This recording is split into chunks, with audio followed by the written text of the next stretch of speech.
The Scholastic Ball Report is sponsored by UK Sports Medicine and by Crown Trophy, Double Dogs, Mingy Beef Jerky, Prep Spin, P-Rats, Rafferty's, Roberts Insurance, Sutherland Chevrolet, and by Whitaker Bank.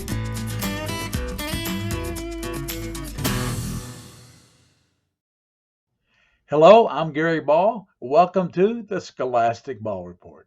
We got another great show for you this week. As always, we have a feature from WKYT from around the state. Roberts Insurance Team of the Week, National Championship Cheerleading Squad from Madison Central High School. They're sensational. Crown Trophy Scholar Athletes of the Week, Lexington Catholic Diving Team. Jamie Palumbo and his divers are in. From Nicholasville, we have a Sutherland Chevrolet Drive of the Week. Great sports action. UK Sports Medicine, Peter Gray is in from UK. But we know what you want. You want the best highlights in the state of Kentucky. We got them. It's called Game Time with Brian Milam, Lee K. Howard, Alex Walker. Douglas and Henry Clay, they met twice in postseason since Douglas came into existence. Broncos coming away with the W each time. The Blue Devils winning the two regular season meetings this year. Could Daniel Brown's team complete the sweep? My man, Sean Ransom, breaking out the Titletown Orange Gators, baby. Mellow Boone, wide open three, puts Douglas on the board early. Kanye Henderson going to answer with a lightning quick. He got to the other end in about so 2.5 fast. clicks. So fast. He had 24. Shamar O'Roy Ford. You got to box him out, right? Well, it's kind of hard to box that out. Slams at home. Broncos prevail in overtime, 57-54.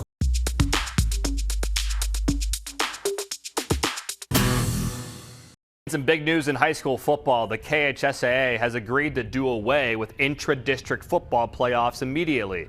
Per Jared Peck of the Lexington Herald-Leader, the vote overwhelming and without discussion. The experiment lasted a couple of seasons, and today the Board of Control ending it a year earlier than previously planned.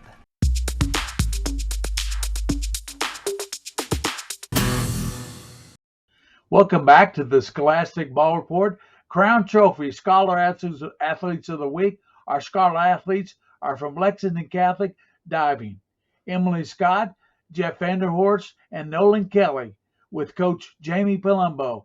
Welcome in, everyone. Thank you. Hi, thank you. So, Coach Palumbo, you are fresh off the region and the state diving championships. Lots of rescheduling due to the weather. Talk about that. Oh, I mean, I'm still exhausted from region being Wednesday and state being Saturday and over 14 hours on a pool deck going back to back. So we live in Kentucky and you never know what you're going to get. And you should always prepare for anything in Kentucky, whether it be snow or ice or anything in between, being 60 degrees or 10 degrees. How do you prepare for meets like the KHSA Regional Or state. or state? Well, it starts all the way back at the beginning of the season. And I know Bridget's familiar with the beginning of the season where you do a lot of basics and dry land. So from the very, very beginning, you start at the zero level. And then you just build that solid foundation from there. And you try to time it to peak for each of the divers to peak around the regionals and state competition time. Jamie, if you would introduce your three divers, talk about their academics and their strengths as competitive divers. Well, they're all smart as all get out. I think for some of them, it kind of is a detriment for diving because they think too much about the dive and get in their own heads. But they're really good students. They're good people and they're good athletes. So just all around, they're really good people, good families. Wonderful, wonderful people. That's why they're on. Emily, with the 4.0, how'd you get interested in diving and how old were you?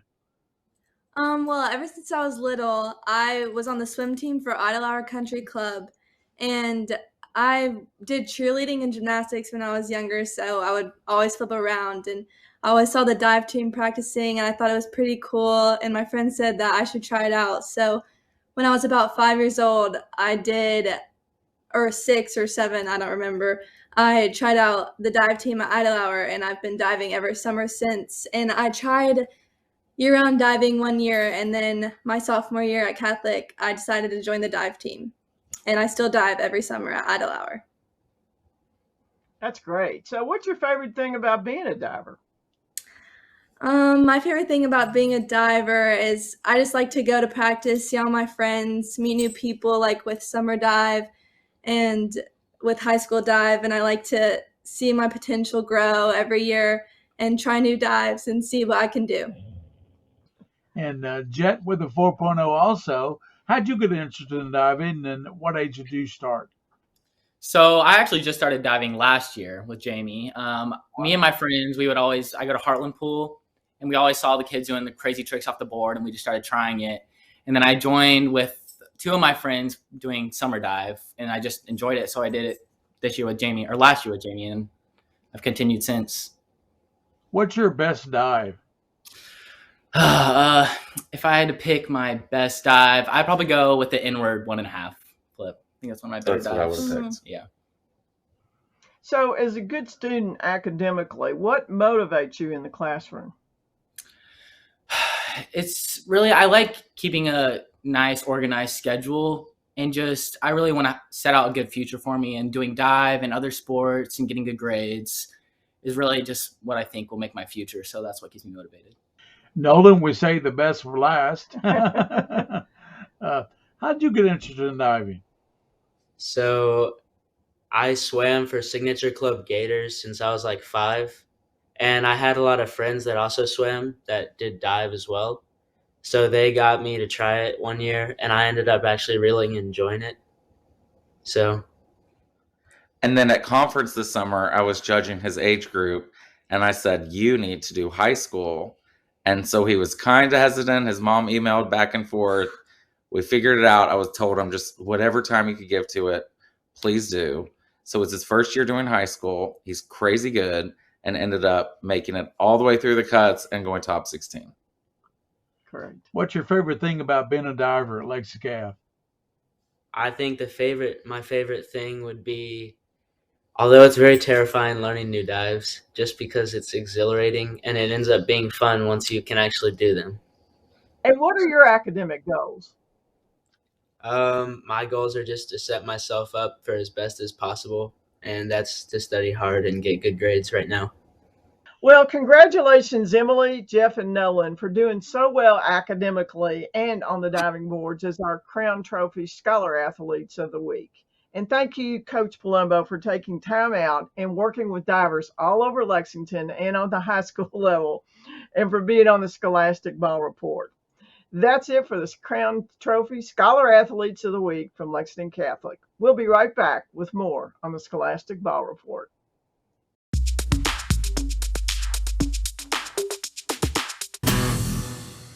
Hello, welcome back to the Scholastic Ball Report as we honor the Roberts Insurance Team of the Week, the Madison Central High School Cheer Squad, Coach Karen Feldhouse with cheerleaders Carly Jones, Maddie Gross, Allie Whitaker, Hannah Turner, and a couple more that dropped in. Coach Feldhouse, congratulations on the successful cheer season and national championship. Thank you so very much. We're so excited to be here tonight.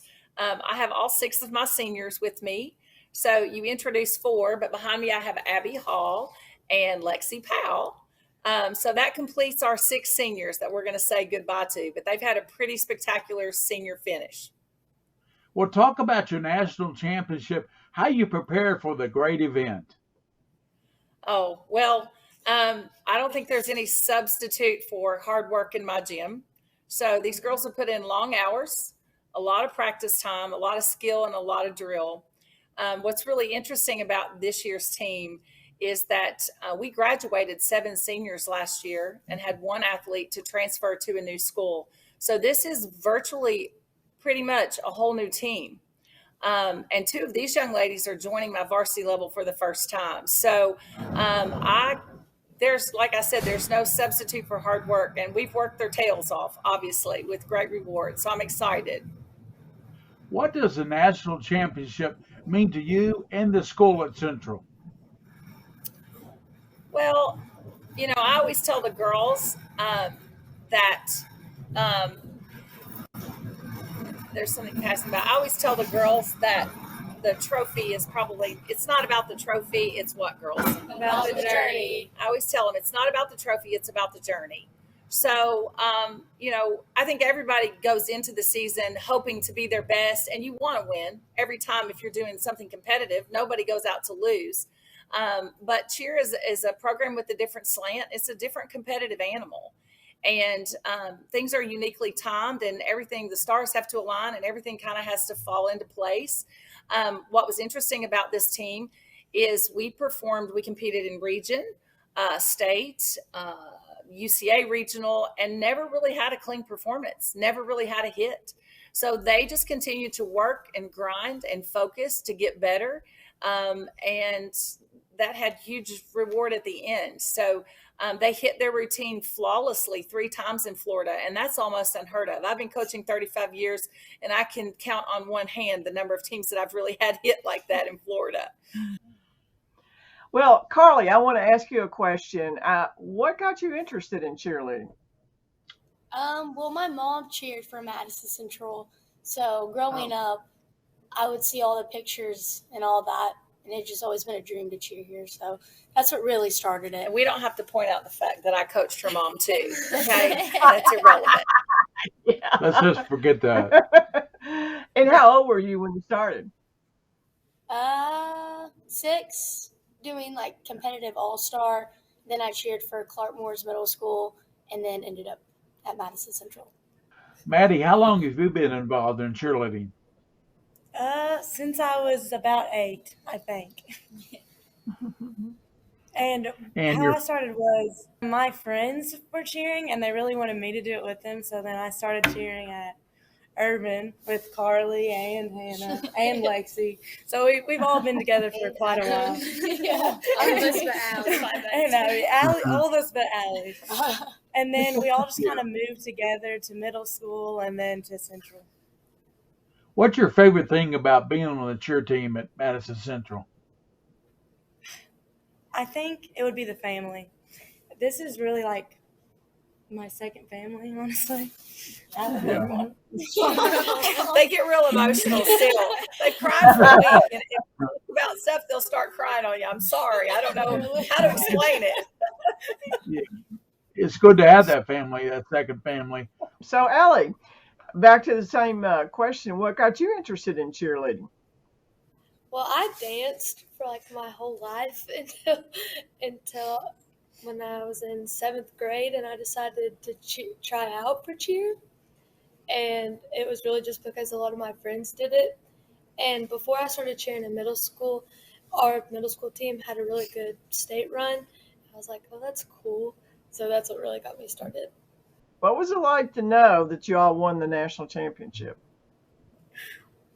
That was just the best feeling in the world, especially like it being our senior year. And this year we hit all 3 times that we had to go, and it made it so much better. The fact that there were so many teams. Yeah, and there were so many teams that we were against. Yeah. Hannah, how long have you been cheering? I've been in cheerleading since I was about 3 years old. Wow. Yeah. How did you get started? How did you get started that early? My mom was a cheerleader, like, basically her whole life. So I started cheering at a different all-star gym than them, and then I switched into their all-star gym, and then middle school, and then I got onto Central's team. Do you like cheering for the athletic teams or participating in the competitive cheer? Which one suits you better? I love competitive cheer, but honestly, like, getting to cheer, like, on our boys and our girls teams are just, like, it's honestly, like, an honor. It just feels great to be a part of all of it. So probably cheering the games is my favorite part. At Nationals, one of them said, after when we were done, they were like, The great thing is we don't have to run this routine one more time, and we can go home and just cheer and have fun. So that's always a great thing to hear for me. I mean, obviously being married to being married to a coach, but we do take a lot of pride cheering the Indians on here, our girls and boys on the field and playing floor. And so they were excited to come home and cheer the rest of the season and the tournaments. Well, let's hear a little bit of that Madison Central cheer from this group right now. All right, you ready? 1, 2, 3. Shout it out. 1, 2, 3. We are Central. Thank you, Coach Feldhouse. Thanks to you, cheerleaders at Madison Central, for being on the show. Thanks so much for having us. We appreciate it always. That's it for the Roberts Insurance Team of the Week. We'll be right back with more on the Scholastic Ball Report.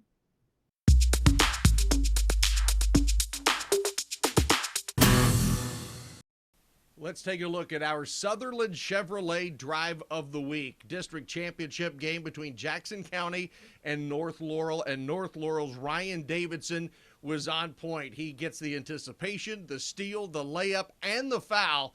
Davidson would finish with 31 points. Take a look at it one more time. North Laurel cruising to the district title, 91-48.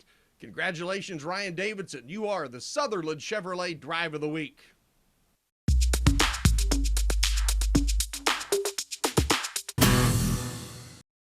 Welcome back into the Scholastic Ball Report in the UK Sports Medicine segment.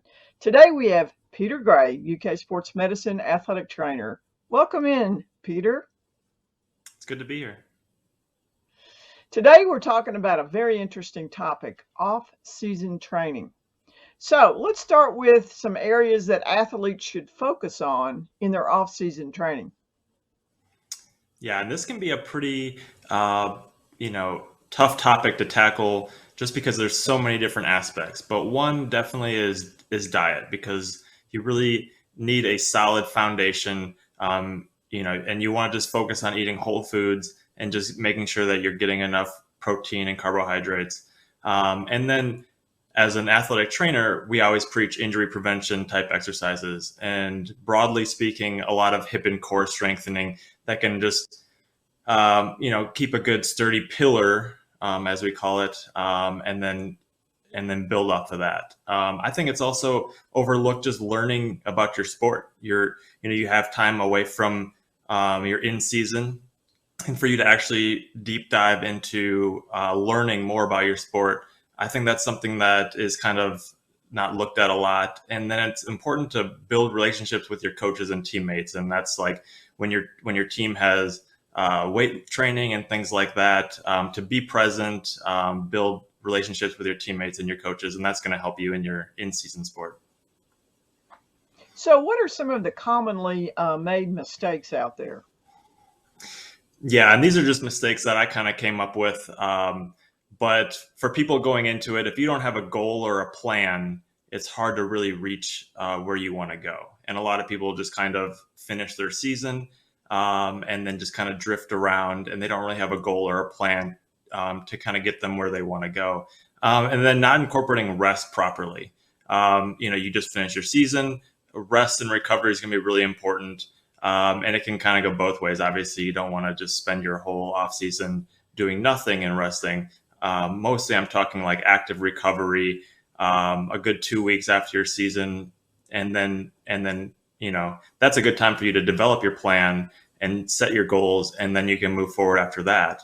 And then a lot of times, and this may be more of a trend now, but you just have a lot of people, cooks in the kitchen, maybe, as far as you go to this person that specializes in this training and this person that specializes in that training, and there's not a good synergy, and people aren't really working together to really make you an overall better athlete.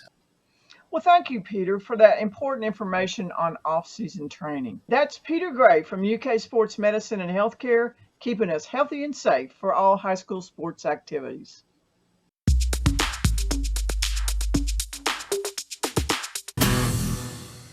All right, now to the girls' tournament. Lafayette survived in overtime against Tates Creek earlier in the week, and tonight they took on Lexington Catholic. Generals head coach Allison Denton a win away from her 400th Right before the end of the first half, Peyton Mayo buckets. Knights cut the lead to 28-15 at the break. Third quarter we go. Anaya Brown, she is so good. Region Player of the Year. Yeah, pretty move on the block. 2 of her team-high 12 points. Lafayette up 32-17. Crowd's feeling it. 400 on the way. They would pull away. Grayson Grants, great alliteration. She hit 2 triples tonight. Lafayette wins the 43rd, 50-41. Allison Nitton wins her 400th game as the head coach of the Generals. I've not had a team like this in 23 years of coaching that love each other so much and were willing to give everything they've got. First game was so tough because we just didn't want it to end. And this one, that monkey's off your back when you win that first one, and now this is the fun time. So I couldn't be more happy for these girls.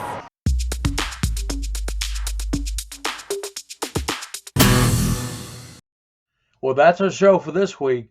Join us next week with another exciting high school highlight show of athletes. As always, special thanks to the Scholastic Ball Report team. Prep Spin's King of Stream, William Warfield. Joel Clace, our director, WKYT. Executive producer, Bridget DeVries. And remember, for those you see and those you don't see, keep your eye on the Scholastic Ball Report.